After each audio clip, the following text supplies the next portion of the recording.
Everybody doing, all you e-bikers? Sorry it took so long to get another video out, but it's summertime and usually doing some traveling. Just got back from Asheville area. Very jealous up there, a lot of good mountains to ride. But it's also very hot here in Florida, so sometimes getting the bike out early in the morning is a task. But want to thank all you. I just hit over 500 subscribers. I appreciate all the questions and comments, and I hope you all are enjoying your Aventon Adventure e-bike.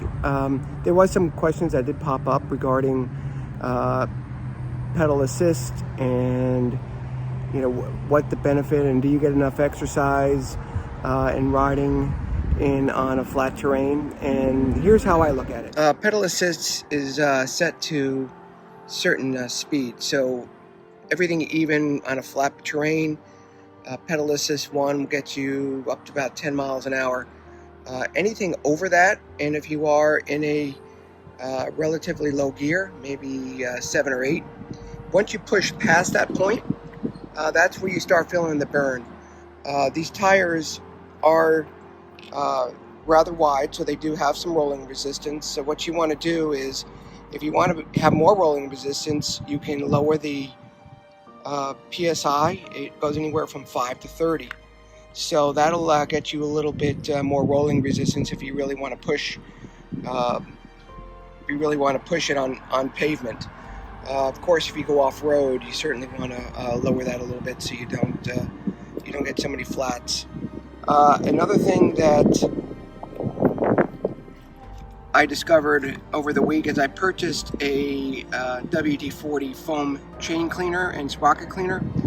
That stuff works really great. I'm not sponsoring it or saying it's the best thing out there, but the chain was fairly dirty, even though I cleaned it the other day. And of course, you want to keep it lubed, so you basically spray it on your gears and any part of the chain that moves that has grease.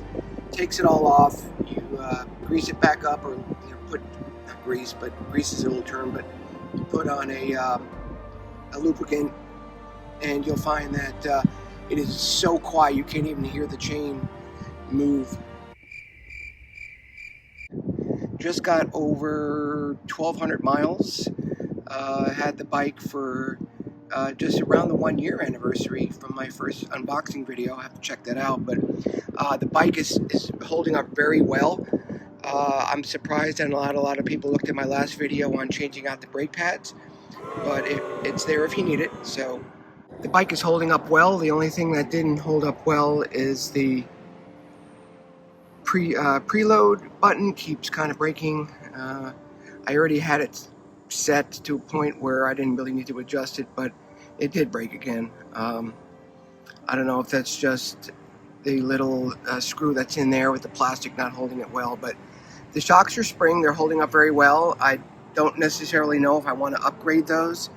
The only other upgrade I would consider is, just for comparison purposes, is going from 180 millimeter to maybe just over 200, maybe a little bit thicker, just to see the comparison and the stopping power. But don't be fooled, this bike has plenty of stopping power on it. In one of my other videos, I did a comparison of another bike. What I would like to try to compare now is a cadence sensor versus a torque sensor.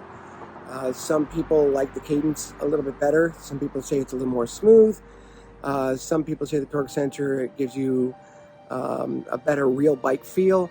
Let me know what you think. If you do have a bike that has a torque sensor or both, would like to kind of see what you think about that. I personally don't have any problems with this, but again, my rides are more of a leisurely flat paved roads, and if you're off roading, doing some dirt or maybe some light rock, are you needing more of a torque sensor versus a cadence sensor?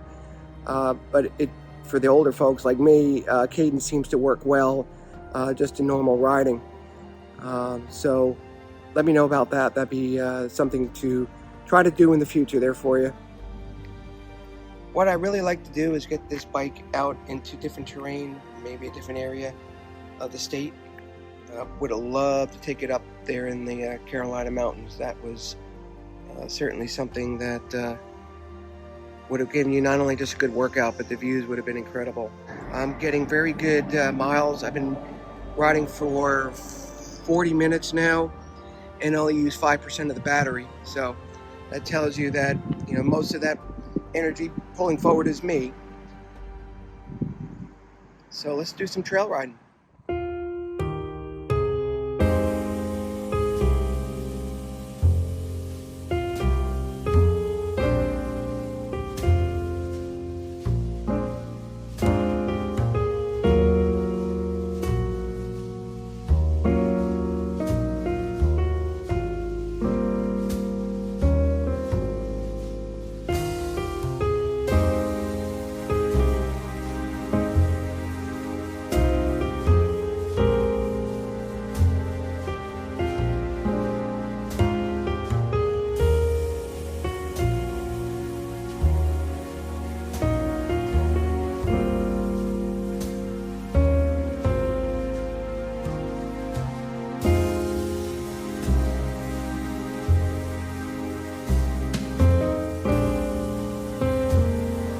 So remember, when you're traveling in pedal assist, like right now I'm in pedal assist 2, and it keeps me around 15 miles an hour in 6th gear. But if I decide to step it up and really push it, I go down to a lower gear, maybe 7th or 8th, and the cadence sort of maxes out, and now you're using a lot of leg power to do that. So be cognizant of the gear that you're in and your pedal assist mode, and as you gain more strength and energy, you can drop that pedal assist maybe to 1 and try to get up to that 14, 15 mile an hour. Of course, if you're in 2 and want to go 20, you got to push it, no matter what gear you're in. So just a little bit of advice. I may take the summer off just to kind of relax and focus on the family. And if you have any questions, feel free to comment. I appreciate everybody's comments, especially the ones that say that they haven't ridden bikes in a while and suddenly found the e-bikes and enjoying it, because that's what it's all about. So love you guys, appreciate it, talk to you soon.